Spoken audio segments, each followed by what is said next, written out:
कि जो अभी इम्प्लीमेंटेशंस लगाने की बात चल रही है सुप्रीम कोर्ट में सेंटर के तरफ से, इसके ऊपर सर की क्या राय है? हमें थोड़ा सा वेट करना पड़ेगा, बहुत कम ही टाइम है कि बस नोटिफिकेशन आ जाएगा नीट एग्ज़ाम के regarding. Is it worth preparing for NEET? जब तक ऑफिशियली हमारे पास कोई एनटीए की तरफ से या एनएमसी की तरफ से कुछ नहीं आता, तब तक आप इस चीज़ के बारे में मत सोचिए। सर को एक ऐसा रोड मैप बता दीजिए कि हमारा 700 प्लस जो है हम स्कोर कर पाएँ। 4 महीने में हम क्या कर सकते हैं? बच्चे जो है बायोलॉजी को इग्नोर कर लेते हैं और लास्ट में पता चलता है कि वो बायोलॉजी की वजह से ही स्कोर जो है उनका डाउन रह गया। जो बड़ी चीज़ें हैं लाइफ में, उनमें करियर भी एक है और आप करियर चूज़ कर रहे हैं, ये हमेशा चीज़ें दिल से होनी चाहिए जी। और जो छोटी छोटी चीज़ें हैं उनमें इंसान को दिमाग का इस्तेमाल करना चाहिए। 19 रुपये का 1.5 GB डेटा है, एक स्मार्टफोन 10,000 का पेरेंट्स ने लेके दे दिया, मेरा बच्चा ऑनलाइन क्लासेस लेगा। कि भाई आप अपना बेस्ट कीजिए and then leave the rest to the God. Medical field एक बड़ा वास्ट फील्ड है, मेहनत करनी पड़ेगी इसमें। She had got 180 out of 180। तो उससे मैंने पूछा बेटा कितनी बार पढ़ा था? कि सर मैंने 5 बार पढ़ा था।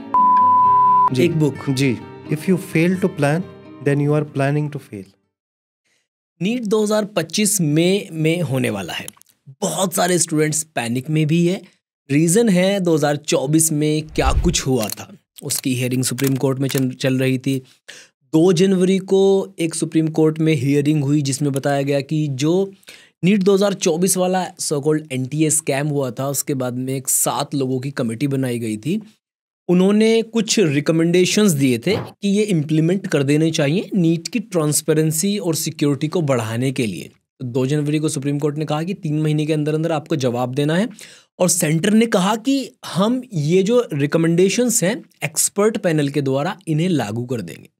स्टूडेंट्स इसलिए भी परेशान हैं, 4 महीने सिर्फ नीट में बाकी हैं, बैकलॉग्स लग गए हैं, प्रॉब्लम है, कैसे अपने प्रॉब्लम्स का सॉल्यूशन उनको कहाँ से मिलेगा, कैसे मिलेगा। इसी पर्पज़ के लिए हमारे साथ में है एक बहुत ही टॉप के टीचर, एक फैकल्टी या फिर हम कहें एक डॉक्टर भी हैं हमारे साथ में जो आज के गेस्ट हैं। इसीलिए बहुत स्पेशल पॉडकास्ट है सभी नीट के स्टूडेंट्स के लिए। सर से बात करेंगे आपके इन रियल लाइफ प्रॉब्लम्स के बारे में, डिटेल में सब कुछ डिस्कस करने वाले हैं, तो मेक श्योर करना कि आप इसको एंड तक ज़रूर देखें। इसी ट्रेंडिंग क्वेश्चन के साथ में कि जो अभी इम्प्लीमेंटेशंस लगाने की बात चल रही है सुप्रीम कोर्ट में और सेंटर के तरफ से, इसके ऊपर सर की क्या राय है? क्या ये इसी बार से लागू होने वाला है? स्टूडेंट्स को पैनिक होना चाहिए, नहीं होना चाहिए? पढ़ाई अगर कर रहे हैं तो क्या करना चाहिए? सर प्लीज़ इसके बारे में अपनी राय बताइए। देखिए, ये 2025 का जहाँ तक ताल्लुक़ है हमारा, तो अभी कुछ रिकमेंडेशंस हुई हैं जो कि गवर्नमेंट ने एक्सेप्ट करी हैं, लेकिन अभी तक ये नोटिफिकेशन में नहीं आया एनटीए की तरफ से या एनएमसी की तरफ से। तो पहली चीज़ हमें इस चीज़ के बारे में ये चीज़ बिल्कुल क्लियर होनी चाहिए कि अभी तक कोई भी चेंज रिकमेंडेड नहीं हुए हैं, मतलब जिनका नोटिफिकेशन ऑफिशियली कुछ नोटिफिकेशन आ गया हो।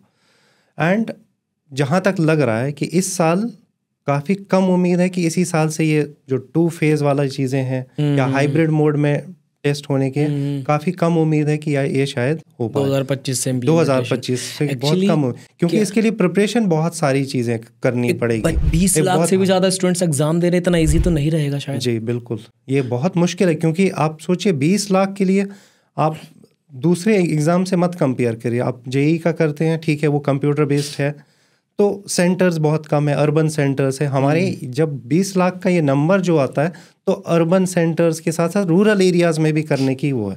तो क्या हर चीज़ हर जगह पे ये चीज़ें इतने कम ड्यूरेशन में हो पाएंगी? तो ये सारी चीज़ें मतलब है, जब तक ऑफिशियली हमारे पास कोई एनटीए की तरफ से या एनएमसी की तरफ से कुछ नहीं आता, तब तक आप इस चीज़ों को स्टूडेंट्स के लिए ये है कि आप इस चीज़ के बारे में मत सोचिए, कि आप अपनी प्रिपरेशन रखिए, जो चीज़ आपका टारगेट है आप उसी पे ध्यान दीजिए। पैनिक हो रहे हैं बच्चे ये सोच करके बहुत ज़्यादा कि अगर इस बार एज लिमिट लग गई तो क्या होगा, मेरी तो 25 हो गई है, मैं क्या करूँगा।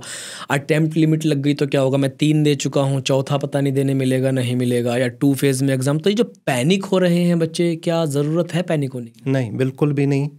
न एज लिमिट का भी कुछ हुआ है, न अटेम्प्ट लिमिट इसमें हुआ है।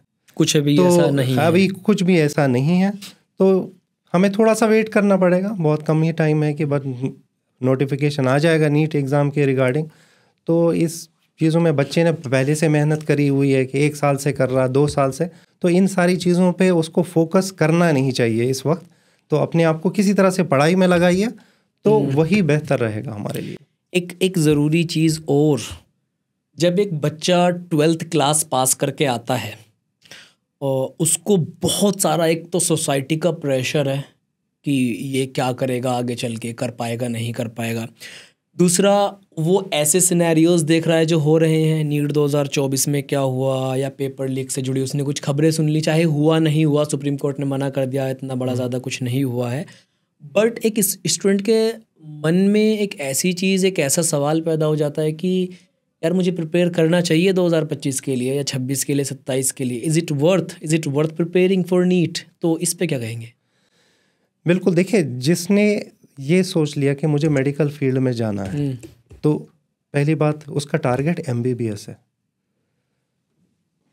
और ये चीज़ जो है, मेरा ये मानना है कि लाइफ में देखिए 2 चीज़ें होती हैं हमारे साथ। जो बड़ी चीज़ें हैं लाइफ में, उनमें करियर भी एक है, और आप करियर चूज़ कर रहे हैं, ये हमेशा चीज़ें दिल से होनी चाहिए जी। और जो छोटी छोटी चीज़ें हैं उनमें इंसान को दिमाग का इस्तेमाल करना चाहिए। ये फैसला आपका जो है ये दिल से होना चाहिए कि भाई क्या मैं वाकई नीट या मेडिकल फील्ड में जाना चाह रहा हूँ, तो पहले से ही दिमाग बना लीजिए। अब उसके लिए जितने एफर्ट्स करने पड़े वो हम फिर दिमाग से करेंगे, डिसीजन आपको दिल से लेना है कि मुझे ये करियर, हाँ, सच्चे दिल से ये करना है कि मुझे मेडिकल फील्ड की जो भी रिक्वायरमेंट है मैं उसको पूरा करूँगा। फिर प्रिपेयर कैसे करना है उस चीज़ के लिए फिर हमें दिमाग का यूज़ करना है। बिल्कुल, देखिए ये चीज़ें जब हो जाती हैं, ये बहुत छोटी मोटी चीज़ें, देखिए अगर कुछ स्टूडेंट्स मेरिट बिल्कुल हाई गई लास्ट ईयर 2024 में, बट क्या ऐसा हुआ कि जो डिजर्विंग स्टूडेंट्स है उनका सिलेक्शन नहीं हुआ? ऐसा तो नहीं रहा। नहीं, बिल्कुल, ऐसा जिन्होंने बिल्कुल भी नहीं किया है हुआ, उनका हुआ। तो ऐसा नहीं है कि बिल्कुल ऐसे हुआ कि जो अनडिजर्विंग थे या इतने हाई स्केल पे इसमें कुछ जो है इस तरह का स्कैम हो गया या कुछ इस तरह की, ऐसा कुछ भी नहीं हुआ। एक आध केसेस थे, बहुत ही कम केसेस थे, और उनको ऑलरेडी सॉल्व किया जा चुका। तो बच्चे को इस चीज़ के बारे में वो सोचना ही नहीं चाहिए। पहली बात तो ये है कि भाई आप अपना बेस्ट कीजिए and then leave the rest to the God. वो सब कुछ आपके लिए अच्छा ही होगा। मेरा भी सवाल इवन ये था कि जैसा 2024 में जितना हल्ला मचा था इस चीज़ को लेकर कि भाई पेपर लीक हो गया है, और बच्चे देवर लाइक यार पता नहीं 25 में भी होगा कि नहीं होगा, पढ़ाई से जो उनका ध्यान है वो शिफ्ट हो जाता है। तो इस चीज़ को लेकर क्या कुछ टाइम के लिए देखिए, इसमें ये बताऊंगा कि हाँ कुछ टाइम के लिए रहा, क्योंकि हम भी स्टूडेंट्स के साथ रहते हैं, इंटरेक्शन रहता ही हमारा, कि कुछ टाइम के लिए वो रहा, 1-1.5 महीने का वो अनसर्टन सा पीरियड था, तो बच्चे उसमें काफ़ी डिस्ट्रैक्ट हो गए इस चीज़ से। लेकिन धीरे धीरे बच्चे को समझ में आ गया, क्योंकि भाई सिलेक्शन जिसका होना था उसका हो गया। और आपका देखिए कंपटीशन, जब आप 20 लाख के नंबर लेते हैं तो कंपटीशन बहुत हाई लेवल का है। आपके पास मिस्टेक करने की, समझ लीजिए कि आपके पास वो सिनेरियो है नहीं, आपके पास बहुत ज़्यादा गलतियां करने का मौका नहीं है आपके पास, तो बिल्कुल गुंजाइश नहीं है। तो ज़रा से भी चूक होगी तो आप बाहर हो गए, और यही चीज़ हुआ।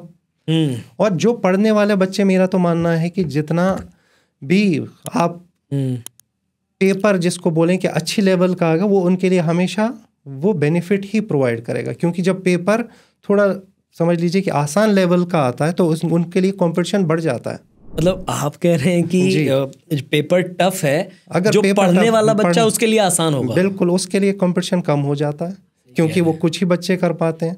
और जब पेपर आसान हो जाता है तब लेवल कंपटीशन का ज़्यादा बढ़ जाता है, सब करते हैं, और उसमें चांसेस ज़्यादा हैं कि भाई जो डिजर्विंग शायद स्टूडेंट हो उसके वो शायद चांसेस कम हो, उसके फिर कम हो जाता है, उसके लिए बिल्कुल उसके लिए कंपटीशन फिर ज़्यादा हो जाता है। ठीक है, जब कंपटीशन की बात चल रही है और प्रिपरेशन की बात चल रही है, 4 महीने लगभग बचे हैं नीट में जब हम ये वीडियो शूट कर रहे हैं।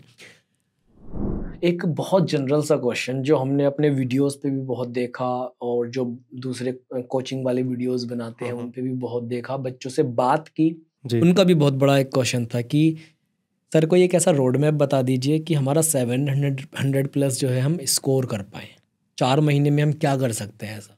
वो पढ़ने वाले बच्चे पूछते हैं इस सवाल। बहुत अच्छा क्वेश्चन है आपकी तरफ से। देखिए, जो पढ़ने वाला बच्चा है, पहली बात तो यह है कि उसने एक अपने सिलेबस का मेजर पोर्शन अभी तक कर लिया होगा। अब वो टाइम आ चुका है रिवीजन के लिए वाला टाइम है। तो इसमें लेट अस सपोज हमारे पास देखिए 4 सब्जेक्ट्स हैं, ठीक है। हमारे पास फिजिक्स है, केमिस्ट्री है, जोलॉजी प्लस बॉटनी है हमारे पास। आउट ऑफ दैट 360 मार्क्स हमारे पास बायोलॉजी के हैं, और मेजर पोर्शन है ये जो कि मेजर पोर्शन है। और मुझे नहीं लगता है कि हर किसी जो भी पढ़ने वाला बच्चा है जिसने अच्छी तरह से प्रिपरेशन करी है कि 350 से कम उसका आना नहीं चाहिए। कैसे? एनसीईआरटी पे फोकस करना है। आप प्रीवियस ईयर्स, आप कोई भी चैप्टर पढ़िए, उसके बाद आप प्रीवियस ईयर के क्वेश्चन देखिए। अवेलेबल है, हर चीज़ अवेलेबल है आजकल। तो देखिए आपका कितना हो पा रहे हैं। अगर आपके देखिए, अगर आप प्रीवियस ईयर क्वेश्चन कर पा रहे हैं तो इसका मतलब है आप सही लाइन पे जा रहे हैं। PYQs की बहुत ही इंपॉर्टेंट है। और अब हम क्या कर सकते हैं उसको एनहांस करने के लिए? और चीज़ें कर सकते हैं भाई। एनसीईआरटी बेस्ड क्वेश्चंस, बहुत सारी चीज़ें आती है। एनसीईआरटी को एक हमारे लिए बाइबल है यहाँ। तो जितनी बार आप एनसीईआरटी को रिवाइज करेंगे उतना ही बच्चा अच्छी तरह परफॉर्म करेगा। मैं आपको बताऊं, मैं कल ही की बात है, मैं बच्चों के साथ डिस्कस कर रहा था, उनके मार्क्स वगैरह डिस्कस कर रहा था। तो कुछ के बहुत अच्छे मार्क्स थे, कुछ के कम मार्क्स थे। तो मैंने उनसे यही क्वेश्चन जो मैं आपसे बता रहा हूँ, यही क्वेश्चन उनसे पूछा कि जिसके सबसे ज़्यादा मार्क्स थे, she had got 180 out of 180। तो उससे मैंने पूछा बेटा कितनी बार पढ़ा था? कि सर मैंने 5 बार पढ़ा था एनसीईआरटी जी, एक बुक जी। और दूसरे स्टूडेंट से मैंने पूछा कि बेटा आपने कितनी बार? तो किसी ने, जिसके जितना कम आ रहा था वो उतना ही कम बता रहा स्कोर था। और जबकि मैं आपको बताऊं, एक बच्चा उसमें सब जो मेरे हिसाब से जिसके अंदर पोटेंशियल सबसे ज़्यादा है, उसके सबसे कम मार्क्स आ रहे थे। क्यों कम मार्क्स आ रहे हैं? क्योंकि वो कम उसको कर रहा था, रिवाइज कम कर रहा था, वो पढ़ उसको कम करा। तो हमें फोकस्ड पढ़ाई चाहिए। देखिए पढ़ाई बहुत तरीके की, आपको पास मटेरियल तो बहुत सारा मिल जाएगा आजकल। भर के हमारा पूरा कंपटीशन का ज़माना, मल्टीमीडिया का ज़माना, आपको रिसोर्सेज हर तरह के मिलेंगे। लेकिन पढ़ना क्या है ये डिसाइड करना, ये डिसाइसिव फैक्टर है। तो देखिए अगर नीट में बहुत अच्छी स्कोर करना है आपको, आपने टारगेट रखा कोई 700 मार्क्स प्लस, तो पहला फर्स्ट पॉइंट तो ये होगा कि बायोलॉजी तो आपको बिल्कुल होल्ड में होनी चाहिए। यू कैन नॉट हैव, आप कह रहे हैं कि 350 तो आना ही चाहिए। और मुश्किल नहीं है, जैसे मैंने बोला कि एनसीईआरटी आप रिवाइज करते रहेंगे, कोई मुश्किल नहीं। बहुत सारे स्टूडेंट्स हमारे हैं जो पूरे मार्क्स लेके आते हैं, वो लगातार लेके आते हैं। तो ऐसी ही चीज़ हमें, अब आजकल के ट्रेंड में यही है कि इवन केमिस्ट्री में भी या फिजिक्स में भी एनसीईआरटी बेस्ड क्वेश्चंस आते हैं। तो वही सारी चीज़ें आपको करनी, आपको कुछ एक्स्ट्रा करने की ज़रूरत नहीं है। जितनी चीज़ें चल रही हैं, जो चीज़ें फोकस्ड है, जो हमारे 3-4 साल का ट्रेंड चला है, उसी पे आप ध्यान दीजिए, रिवाइज करते रहे। इम्पॉर्टेंट है रिवीजन, कि आप ज़्यादा स्टडी मटेरियल से ज़्यादा रिवीजन पे रखिए। जितना कम आपका स्टडी मटेरियल रहेगा उतना ज़्यादा सही रहेगा। क्योंकि 4 महीने तो बचे हैं, आप सिलेबस इसका मतलब कवर तो कर चुके होंगे बच्चे। अब आपको 700 स्कोर करना है तो रिवीजन करिए, रिवीजन PYQs करिए। जी बिल्कुल, यही सिंपल सा रोड, बिल्कुल ये रोड मैप है। इसमें कोई जैसे लोग बहुत लोग होते हैं कि इधर उधर की बातें जोड़ के बताते हैं, क्या क्या करते हैं। बहुत सिंपल सी चीज़ है रिवीजन। देखिए रिवीजन है सिंपल भाई, हार्ड वर्क है, स्मार्ट वर्क है। स्मार्ट वर्क है एनसीईआरटी पढ़ना इस वक्त। आप स्मार्ट वर्क ये मत सोचिए कि बड़ी बुक्स, फॉरेन ऑथर्स की बुक्स पढ़ेंगे, उनसे आप स्कोर अपना इम्प्रूव कर सकते हैं, नहीं कर सकते हैं उनसे। उसका टाइम आएगा, आप एक बार आपका मेडिकल कॉलेज में हो जाए, MBBS में सिलेक्शन हो जाए, फिर आप बिल्कुल फॉरेन बुक्स पढ़िए, फिर आप बहुत अच्छी बुक्स पढ़िए। इस वक्त है लिमिटेड रिसोर्सेज, हमारे एनसीईआरटी पे फोकस। इज एनसीईआरटी एनफ या और भी कुछ मटेरियल की जरूरत पड़ सकती है? जी देखिए, इसमें गाइडेंस की बड़ी ज़रूरत होती है। वो आपको एक टीचर ही प्रोवाइड कर सकता है। टीचर का इम्पॉर्टेंट रोल है कि भाई जैसे मैं आपको बताऊं कि कहीं पे कॉन्सेप्ट्स आ जाते हैं, जैसे मेडिकल फील्ड का है, मैं बायोलॉजी पढ़ाता हूँ, कोई हार्ट की, लेट अस सपोज कि हम हार्ट की फंक्शनिंग को पढ़ रहे हैं, तो एनसीईआरटी में बहुत ज़्यादा कंसाइज दे रखा है, शायद बच्चे को वो डायरेक्टली समझ में ना आए चीज़ें, तो वहाँ पे टीचर का रोल आता है। और जो नॉर्मली कोचिंग इंस्टीट्यूट्स वगैरह है, उनके जो मटेरियल है वो सफिशिएंट होते हैं। तो बस आपको बस 2 ही चीज़ें करनी है, जो आपका कोचिंग मटेरियल है उसमें भी मेनली क्वेश्चंस पे बेस्ड फोकस करना है, और जो आपकी एनसीईआरटी है that will be more than, that is more than. NCERT तो बिल्कुल, मैंने जैसे बोला कि बाइबल है, जितनी बार आप पढ़ सकते हैं उतना ज़्यादा सही रहेगा। ठीक है सर, ये तो एक रोड मैप हो गया जी। हमने बात की 700+ कैसे स्कोर किया जा सकता है लास्ट 4 के महीने में, क्या उसका मेन एक टारगेट होना चाहिए बच्चे का। एक ज़रूरी चीज़ ये है कि कट ऑफ जैसा 2024 में था, 2025 में क्या सिनेरियो रहेगा कट ऑफ को लेकर, क्योंकि मुझे लगता है इस बार 640 वाले भी बेचारे बैठे रह गए, नहीं मिला किसी को गवर्नमेंट कॉलेज। ओपन मेरिट वाले तो रह गए है ना। तो 25 में थोड़ा सा एक बेसिक आइडिया कि क्या हो सकता है कट ऑफ। देखिए कुछ भी हो सकता है, बढ़ भी सकता है, कम भी हो सकता है, जैसा था वैसा भी रह सकता है। You have to prepare for every scenario. जो एक्सपेक्टेशन है वो है कि क्योंकि पिछले साल देखिए, अगर हम उससे पहले वाले की बात करें, 2024 से पहले की जो नीट एग्ज़ाम हुए थे, तो जनरली ये होता था कि स्टूडेंट्स के ऊपर ज़्यादा प्रेशर पड़ रहा है, एकेडमिक प्रेशर ज़्यादा पड़ रहा है और सारी चीज़ें हो रही हैं, तो उसको करने के लिए शायद हो सकता है कि इसे 2024 में कुछ ज़्यादा आसान हो गया। और लेकिन हम लोगों ने जो ऑब्जर्व किया है कि ये 2024 वाले से ज़्यादा शायद प्रॉब्लम्स हुए, उससे पहले उतनी प्रॉब्लम्स नहीं होती थी। तो ये जो है, मैं फिर वही रिपीट करूँगा जो मैंने थोड़ी देर पहले बोला था आपको, कि अगर लेवल ऑफ क्वेश्चंस बढ़ जाता है, थोड़ा सा ज़्यादा टफ रहते हैं क्वेश्चंस, बहुत ज़्यादा नहीं होगा चेंज, हल्का फुल्का चेंजेस अगर आते हैं, जैसे कॉन्सेप्ट बेस्ड क्वेश्चंस पूछे गए, तो उससे हो सकता है कि शायद मेरिट जो है, कट ऑफ जो है थोड़ा सा कम हो। बट वो जैसे मैंने बोला कि पढ़ाई करने वाले बच्चे, जिसने हार्ड वर्क किया हुआ है बच्चे, उसके लिए वो हमेशा बेनिफिशियल रहेगा, क्योंकि सब नहीं कर पा रहे हैं उसको, बिल्कुल उसके लिए हमेशा बेनिफिशियल रहता है, उसके लिए हमेशा ही बेनिफिशियल रहेगा। कट ऑफ एक चीज़ मैं थोड़ा सा ऐड करना चाहूँगा उधर, शायद ये वो बात रह गई, वो है कि देखिए हर बच्चे की कुछ स्ट्रेंथ होती है, एक कोई स्पेशल सब्जेक्ट होता है जो बहुत अच्छा होता है उसका, कुछ सब्जेक्ट्स होते हैं जो उसके कमज़ोर होते हैं, यही चीज़ उसके साथ टॉपिक्स में भी होता है। अब हम लोगों की जनरल ह्यूमन टेंडेंसी है कि जो चीज़ हमें अच्छी लगती है हम उसको ज़्यादा पढ़ते हैं, तो हमारा क्या होता है कि वो सब्जेक्ट अच्छा होता रहता है और जो हमारा वीकर होता है वो थोड़ा हमारा और वीकर होता रहता है, जबकि इग्नोर भी करते हैं बच्चे। हाँ, वो ये बच्चे भी इग्नोर करते हैं। हाँ, क्यों इसको बिल्कुल ये चीज़ बिल्कुल आप सही बोले भाई, इसमें मेहनत करनी। कंफर्ट जोन से बाहर कोई नहीं जाना चाहता, हमें कंफर्ट जोन से बाहर निकलना है। पहली बात कि जो आपने आइडेंटिफाई कर लिए होंगे कि मेरे कुछ टॉपिक्स है जो वीकर है, उन पे इस वक्त हमारे अगर हम मान लें कि 4 महीने हैं, तो 1 महीना जो है हमें उन्हीं पे फोकस इस वक्त करना चाहिए कि जो हमारे वीकर टॉपिक्स, क्योंकि अगर आप ये सोचेंगे कि मैं मार्च में अप्रैल में जाके करूँगा, वो फिर आप कर नहीं पाएंगे, क्योंकि उस वक्त एंग्जाइटी लेवल्स बच्चे की ज़्यादा होती है, जनरली टेस्ट बच्चे बहुत ज़्यादा टेस्ट वगैरह भी पेयर, तो उसके पास उस वक्त टाइम नहीं है। तो ये जो 1 महीने का टाइम है, समझ लीजिए कि इसमें वीकर एरियाज जो भी हैं, वीकर टॉपिक्स, उन पे फोकस करें, उन पे थोड़ा फिक्स कर लें। फिर जो आपका लास्ट में रह जाते हैं, लगभग मान के चलिए कि 100 डेज या 3 महीने जो है, उसमें फिर हम पूरी तरह से रिवाइज कर सकते हैं, सारी चीज़ें देख सकते हैं। तो ये मतलब कंफर्ट जोन तो बच्चों के लिए बिल्कुल, ये तो कंफर्ट जोन से बाहर नहीं है भाई। डॉक्टर बनने वाले हैं आप इतने बहुत बड़े सेलिब्रिटीज को भी कहते हुए सुना है, बहुत अच्छी लगी आपकी ये बात। शाहरुख खान भी कभी कहते हैं कि मुझे कंफर्ट जोन में रहना पसंद नहीं है, कामयाब होना चाहते हो तो कंफर्ट जोन से बाहर निकलो। जी बिल्कुल, तभी कुछ कर पाएंगे। बिल्कुल, ये स्टूडेंट्स को भी ये चीज़ समझनी चाहिए, जब तक आपको लग रहा है कि मैं बहुत सही हूँ यार, मज़ा आ रहा है, तो इसका मतलब कुछ तो गड़बड़ हो रही है।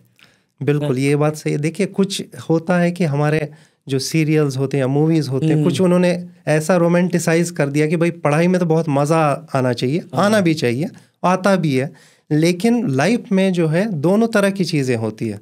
कुछ चीज़ों में आपको मज़ा आता है जो आपको आसान लगती है, लेकिन बहुत सारी चीज़ें आपको टफ भी लगेंगी। तो ज़िंदगी में इस तरह के आएंगे हर्डल्स आएंगे, तो उनको कैसे टैकल करना है वो यहीं से तो आप सीखेंगे।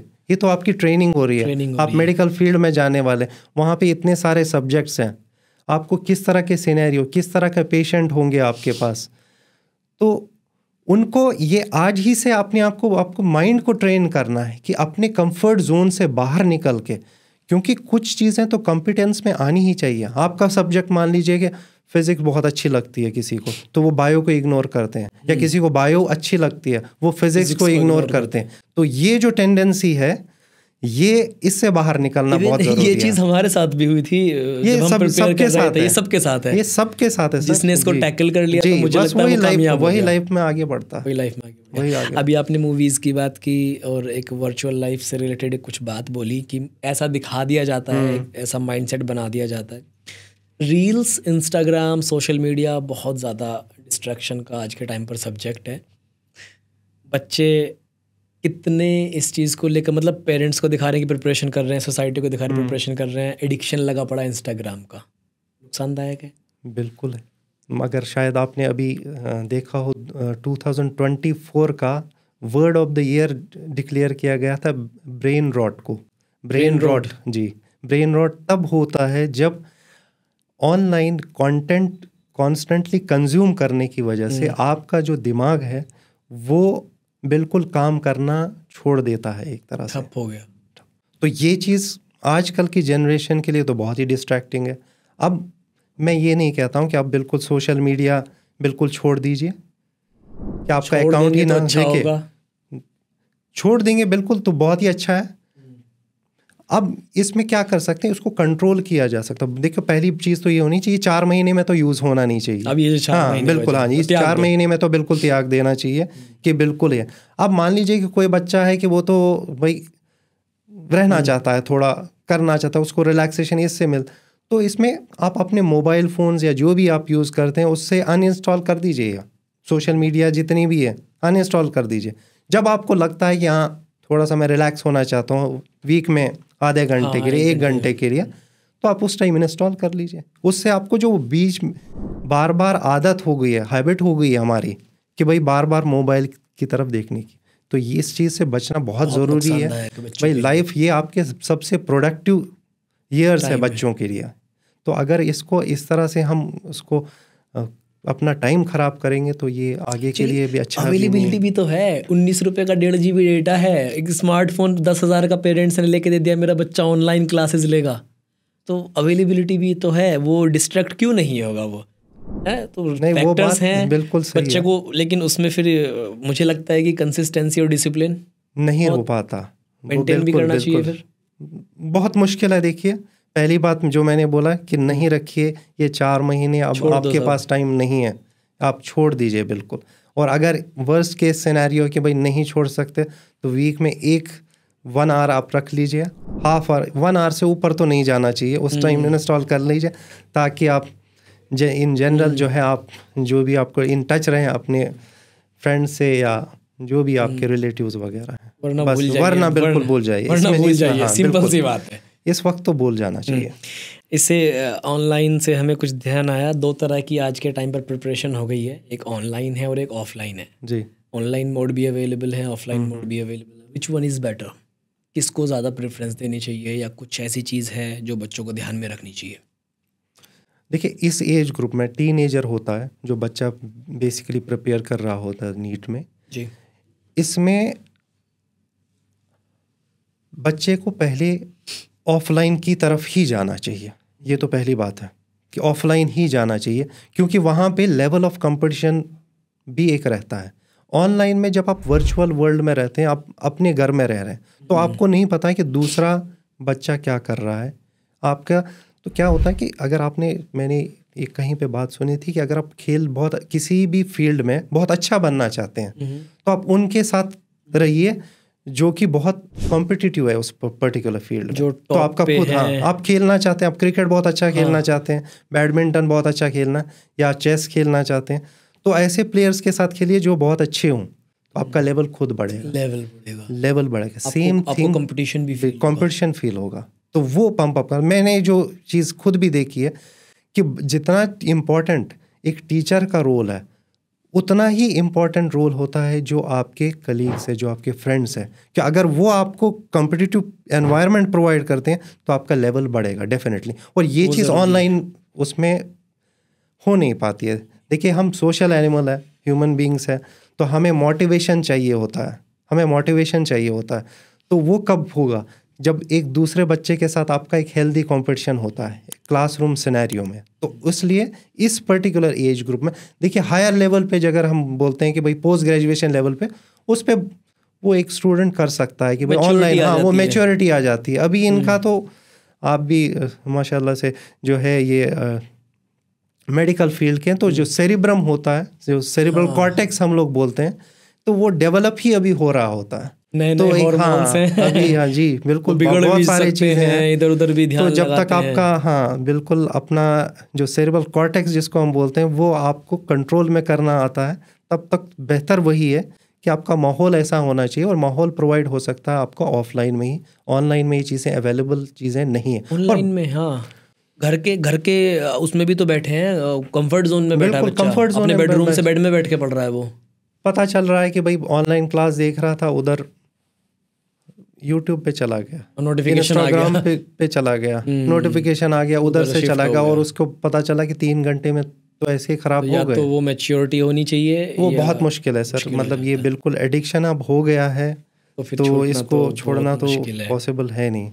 अच्छा, कुछ कोर्सेज के बारे में बात करते हैं। कुछ स्टूडेंट्स को ऐसा लगता है कि MBBS is the only option after NEET, तो कुछ और भी कोर्सेज हैं। हालांकि मैं इसके बारे में बहुत वीडियोस वगैरह भी बनाता हूँ, बच्चों को काउंसलिंग भी करता हूँ जो बच्चे परेशान होते हैं जी, कि भाई आप परेशान मत हो, क्योंकि डिप्रेशन बहुत कॉमन भी है। जी बिल्कुल, इस जनरेशन में तो इस जनरेशन में बहुत कॉमन है। उनको लगता है MBBS नहीं मिला तो करियर ख़त्म हो गया। तो कुछ कोर्सेज के बारे में बताएंगे सर थोड़ा सा, MBBS के अलावा जो नीट के थ्रू मिल सकते हैं? ये देखिए MBBS के अलावा बहुत सारे अच्छे कोर्सेज हैं। BDS है, बैचलर ऑफ डेंटल सर्जरी है, BOMS है, यूनानी मेडिकल साइंस है, BAMS है, और BVSC है, वेटरनरी साइंसेस। बहुत ही बड़ा फील्ड है। एग्रीकल्चरल है, ये भी बहुत। और अब तो आजकल BTech बायोटेक का भी आ गया है ज़माना, इसका भी बहुत, क्योंकि बायोटेक्नोलॉजिकल फील्ड में अब बहुत सारे चीज़ें एडवांसमेंट्स हो रही हैं। तो बहुत फील्ड वास्ट है बायोलॉजी का, ऐसा नहीं है कि हमारा ये पर्टिकुलर यही चीज़ें हैं। और ये जो है इनके लिए सेम मेथड है, मतलब इसी लेवल के एग्ज़ाम्स होते हैं, नीट एग्ज़ाम्स की तरह के होते हैं। BDS में तो डायरेक्टली होता ही है, BOMS में, BMS में, इन सब कोर्सेज में तो डायरेक्टली नीट से।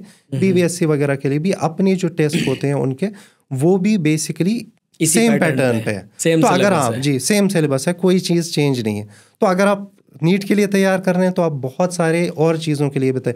And at the same time जो CUET है UG लेवल का, उसमें भी यही सारी चीज़ें आती हैं, NCERT बेस्ड ही पेपर आते हैं।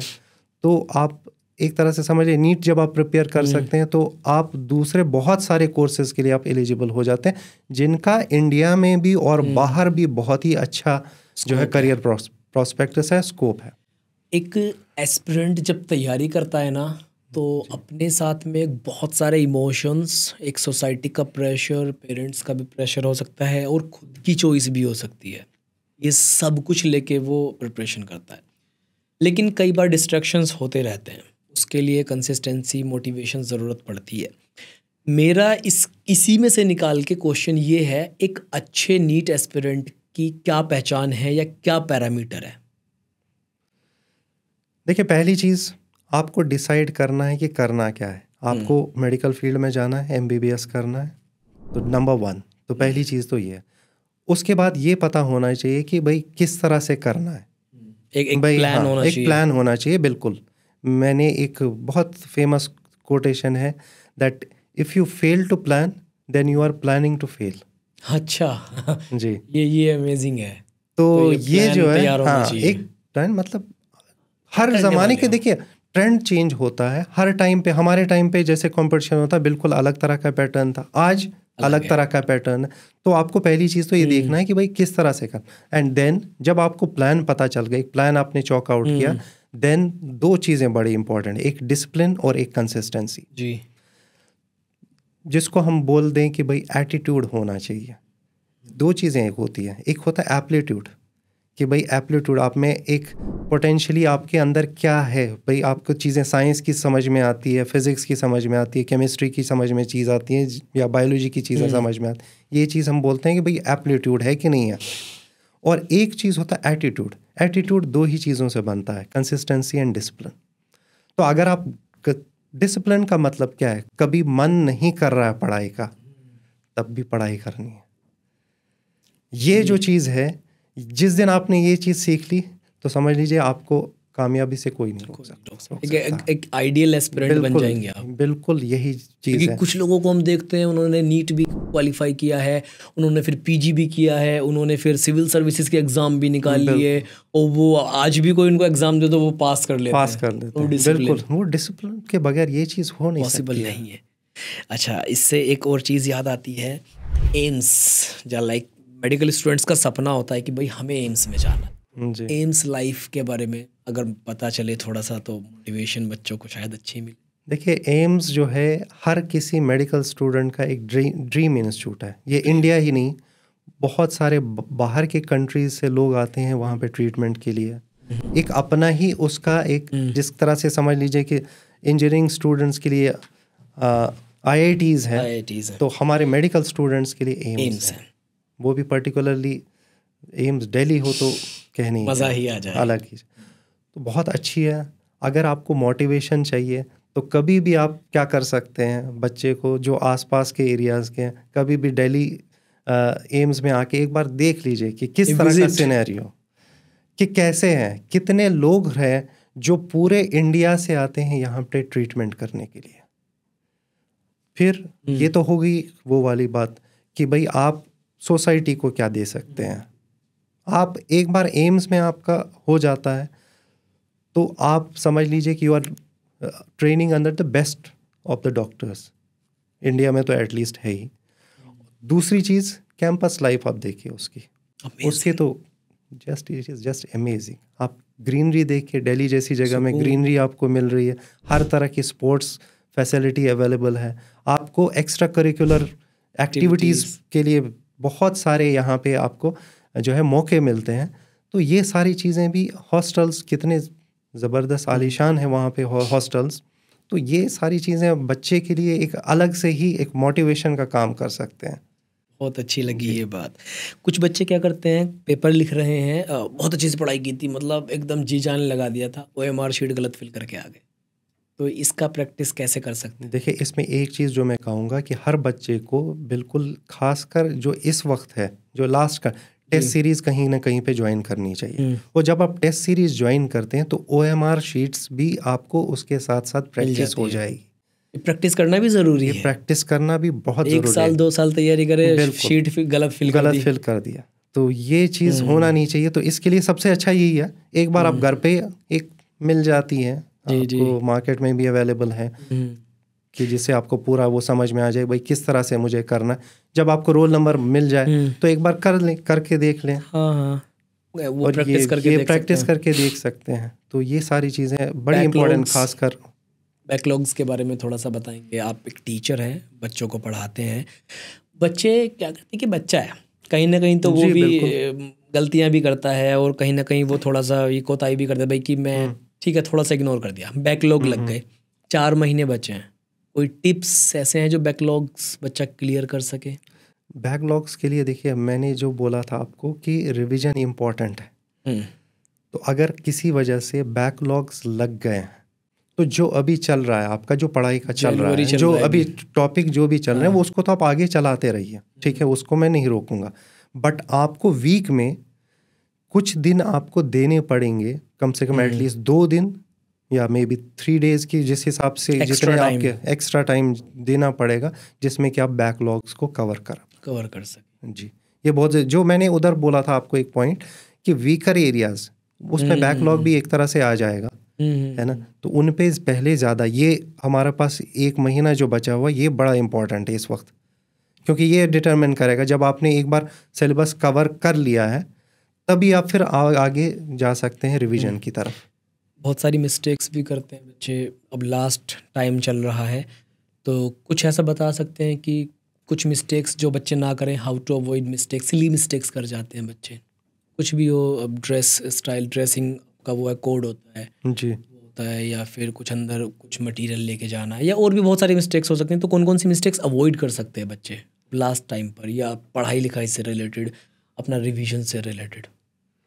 देखिए जो एक गलती जो बच्चे करते हैं, उनको लगता है कि शायद कुछ टॉपिक्स हमारे ज़्यादा इम्पोर्टेंट है, कुछ टॉपिक्स अच्छा। हमारे कम इम्पोर्टेंट है। ये बहुत ही बड़ी मिस्टेक, जबकि जो नीट का फॉर्मेट है वो इस तरह से बनाया गया है कि ऑलमोस्ट सारा ही सिलेबस आपको कवर करना ही पड़ता है। एक क्वेश्चन तो मिल ही जाएगा। क्वेश्चन बिल्कुल आपको, बिल्कुल ये मैं बोलता हूँ कि हमारे बायोलॉजी में बोलते हैं ऑल और नन प्रिंसिपल, कि भाई या तो पूरा आपको मिलेगा या फिर कुछ नहीं मिलेगा। तो ये इसके लिए ये माइंडसेट आप बना लीजिए।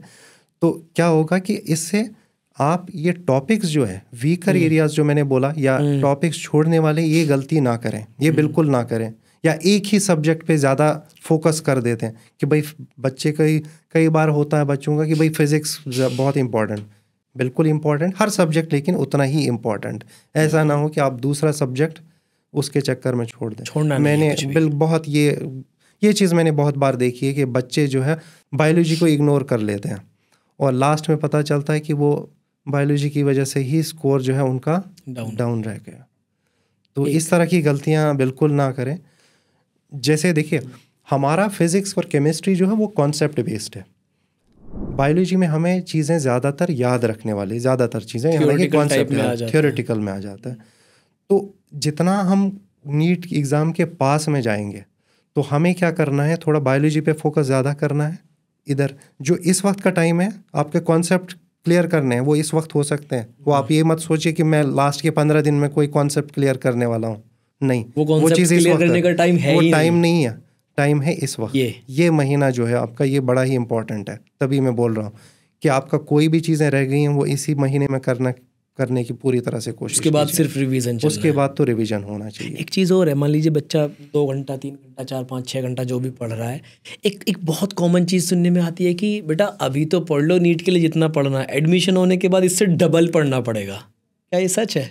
MBBS में जा रहे हैं बच्चे और ज़्यादा मेहनत है, तो ऐसा कुछ है? या उसको कैसे टैकल कर सकते हैं, या कौन लोग अपना माइंडसेट ऐसा बनाए कि हाँ हम एडमिशन ले रहे हैं तो हमको पढ़ना तो पड़ेगा?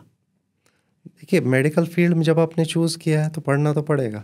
ये बिल्कुल सच बात है। और लंबा पढ़ना पड़ेगा। मैं ये भी नहीं बोलूँगा कि सिर्फ 5 साल आपको पढ़ना है। आजकल तो टाइम है स्पेशलाइजेशन का, बल्कि मैं तो कहूँगा सुपर स्पेशलाइजेशन चल रहे हैं आजकल। एक जनरल आदमी भी यही सोचता है कि मैं तो अच्छे से अच्छे डॉक्टर के पास जाऊँ जी। तो ये समझ लीजिए कि ये लड़ाई जो है ये मैराथन है, ये स्प्रिंट नहीं है, बहुत लंबी लड़ाई है। तो अब लेकिन पढ़ाई में डिफरेंस है। देखिए, कंपटीशन के लिए तैयारी जो हो रही है, जो इस वक्त की तैयारी हो रही है, ये बिल्कुल डिफरेंट है। वहाँ की जो तैयारी पढ़ाई जो है वो बिल्कुल डिफरेंट तरीके से। कैसे डिफरेंट है उसको आपके, जब आप MBBS में गाते हैं तो बच्चे जानते हैं कि भाई एनाटमी पढ़नी है, फिजियोलॉजी पढ़नी है, बायोकेमिस्ट्री पढ़ते हैं फर्स्ट ईयर में। तो वो क्या करता है, वो आपको बिल्डअप करता है, आपके बेसिक्स बिल्डअप करता है। आपके आप ह्यूमन बींग्स के बारे में पढ़ रहे हैं, भाई इंसान के बारे में पढ़ रहे हैं, तो उसकी कुछ आपको प्रैक्टिकल एप्लीकेशंस आपको पता चल जाती हैं। उसकी पढ़ाई, वही हॉस्पिटल भी है, वो आपका करियर है। हाँ बिल्कुल, वो आपका करियर है। आप आगे देखोगे कि भाई वो तो जब डिजीज़ हम पढ़ेंगे तो कहीं ना कहीं उसका फिजियोलॉजी कहीं ना कहीं इफेक्ट हो रही है। तो ये चीज़ जब आप नॉर्मल जानते तभी आप एबनॉर्मल या डिजीज़ कंडीशन को आप डायग्नोज कर सकते हैं चीज़ें। तो उसकी पढ़ाई और इसकी पढ़ाई बिल्कुल डिफरेंट तरीके की। और मैं तो ये कहूँगा कि भाई उसमें तो जिसको बोलते हैं ना कि पढ़ाई करने में जब मज़ा आ जाए तब वो चीज़ है। भाई आपका करियर है, आपकी करियर है, एक आपकी लाइफ का एक बहुत ही बड़ा पार्ट है। तो उसमें तो फिर जब इंसान के अंदर चीज़ें आ जाती हैं तो खुद ही मज़ा भी आता है पढ़ाई में। तो उसको फिर मोटिवेशन की ज़रूरत नहीं होती है उतना ज़्यादा, फिर वो चीज़ें हो जाती है। बस ये है कि पहले आप मेडिकल कॉलेज के गेट के अंदर जाइए, बस वो चीज़ है। आगे आपको मोटिवेशन भी मिलेगा, आपको एनकरेजमेंट भी मिलेगा, आप खुद मोटिवेट होंगे वहाँ से कि भाई आप जो कर रहे हैं किस लिए कर रहे हैं, एक क्या है। आप खुद सोचिए, जब किसी के हार्ट अटैक पड़ता है या किसी भी, भाई आप कहीं पे भी, सब लोगों का एक्सपीरियंस हुआ होता है, तो आप क्या सोचते हैं कि भाई ऊपर वाले के बदले तो इस वक्त हमारे डॉक्टर हैं। यही बिल्कुल सिनेरियो। तो यही बड़ी रिस्पॉन्सिबिलिटी भी है, ये बहुत बड़ी रिस्पॉन्सिबिलिटी। और वो रिस्पॉन्सिबिलिटी की लगता है कि अब मेरे ऊपर जिम्मेदारी है तो यार मुझे बेस्ट देना है। बिल्कुल जी, वो एक आ जाती है। अच्छा, थोड़ा सा पता नहीं करना चाहिए कि नहीं, engineers versus doctors, like engineering की पढ़ाई या फिर मेडिकल की पढ़ाई, तो कैसा सिनेरियो रहता है? कई बार हमें सुनने में आता है कि इंजीनियर्स 4 साल आराम से मस्त हॉस्टल में सोए हैं और लास्ट मोमेंट पे पढ़ के पास हो गए। जो कुछ नहीं करता वो इंजीनियरिंग करता है। तो मेडिकल और इंजीनियरिंग का कंपैरिजन? देखिए, मेडिकल फील्ड एक ऐसा है, जैसे मैंने बोला कि ये बड़ी रिस्पॉन्सिबिलिटी वाला फील्ड है। इंजीनियरिंग में देखिए दोनों ही टेक्निकल फील्ड्स है, इंजीनियरिंग भी काफ़ी टेक्निकल फील्ड है, बट रिस्पॉन्सिबिलिटीज़ बिल्कुल डिफरेंट तरह की है। यहाँ जो आप पढ़ाई कर रहे हैं मेडिकल फील्ड में, इसका 100% आपको एप्लीकेशन है। आप अगर सोच रहे हैं कि बड़ा बगैर पढ़े मैं बहुत अच्छा डॉक्टर बनूंगा, नहीं बन पाएंगे। कंसिस्टेंसी और डिसिप्लिन और पढ़ाई तो दिखाना पड़ेगा आपको। ये चीज़ शायद इंजीनियरिंग में है, लेकिन शायद उस हद तक नहीं है। कभी कुछ ऐसा आपने रियल लाइफ में फेस किया है कि कोई इंजीनियर दोस्त पढ़ाई लिखाई में होते हैं सब? भाई हमारे साथ जैसे कलीग्स हैं, वो IITs वगैरह से आए हुए हैं, तो पता चलता है कि भाई तो मज़े से लाइफ गुजारी है। तो हम सोचते हैं कि भाई हाँ बिल्कुल, मतलब एग्ज़ाम के टाइम पे बस पढ़ाई करी। और ये मेडिकल फील्ड में ऐसा नहीं है। मेडिकल फील्ड एक बड़ा वास्ट फील्ड है, मेहनत करनी पड़ेगी इसमें, रेगुलर मेहनत करनी पड़ेगी। मैंने जो बोला कि कम से कम 10 साल का तो आगे का आपका है ही, जिसमें पढ़ाई करनी है। नो शॉर्टकट हियर, कोई एस्केप। मेहनत से, हार्ड वर्क से बच नहीं सकते इस फील्ड में। ये बहुत अच्छी बात कही है आपने डॉक्टर साहब। आपसे बात करके भी बहुत अच्छा लगा। अब कोई ऐसी चीज़ बता दीजिए, कोई मोटिवेशन, कोई कोटेशन, कुछ भी ऐसा जो स्टूडेंट्स को थोड़ा ऐसा लगे कि हाँ भाई अब मुझे 4 महीने जम के लगाने हैं। आपके रियल लाइफ एग्जांपल्स आपने देखे होंगे, किसी के 720 में 720 आ गए, मज़े में एकदम से आ गया है। कुछ बताइए बच्चों को जिससे मोटिवेशन मिले। देखिए, मैं आपको बताऊं, मेरे साथ काफ़ी कलीग थे, मेरे दोस्त थे जिन्होंने MBBS किया, फिर फर्दर स्टडीज़ किए, और some of them, many of them actually, they are now heading the departments जो इंडिया में नहीं, वर्ल्ड के बेस्ट इंस्टीट्यूट्स में काम कर रहे हैं। और बिल्कुल आप सोचिए कि मेरा एक फ्रेंड है, he is working on the effect of global warming on human health. एक पब्लिक हेल्थ इशू है, मतलब जिसको आप समझ लीजिए कि बहुत ही हाई लेवल का काम हो रहा है कि इस पे। तो आप क्या कर सकते हैं, मतलब इस वक्त आपके पास, आप लाइफ के बिल्कुल स्टार्ट करने जा रहे हैं, आप लाइफ में कुछ भी कर सकते हैं। यही 2-3-4 साल आपकी लाइफ बदल ये लाइफ, ये बिल्कुल ये चीज़ें, ये जो साल है, बल्कि मैं तो कहूँगा ये जो 2 साल है, समझ लीजिए कि ये कंपटीशन वाले, तो इसमें अगर आप सही रास्ते पे चले जाते हैं तो यू विल सी कि पोटेंशियली आपके अंदर कितना कर सकते हैं। देखिए, सारी चीज़ें ये नहीं कि मुझे क्या मिल रहा है लाइफ से, कि आप सोसाइटी में कितना ज़्यादा कंट्रीब्यूशन कर सकते हैं। कंट्री लेवल पे, मैं बोलूँगा वर्ल्ड लेवल पे लोग, और ये फील्ड, इंडियन डॉक्टर्स, पता है आपको कि they are considered to be one of the best in the world, best doctor. India में किसी भी देखिए, US वर्ल्ड की सुपर पावर है, नंबर 1 है, हेल्थ में भी नंबर 1 है। कौन है वहाँ पे? Indian doctors. आप यूरोप में देखिए, हर जगह पे इंडियन डॉक्टर्स आपको मिलेंगे। उनको बेस्ट कंसीडर भी किया जाता है। अब प्रैक्टिस वो अगर एम्स से करके जाएगा तो क्या लेवल होगा उसका। तो यही चीज़ है वहाँ पे, क्योंकि वहाँ पे तो फैसिलिटीज़ भी उसी तरह के मिलते हैं आपको। तो बहुत चीज़ें हैं कि जो आप लाइफ में कुछ भी अचीव कर सकते हैं, आप सोसाइटी को दे सकते हैं।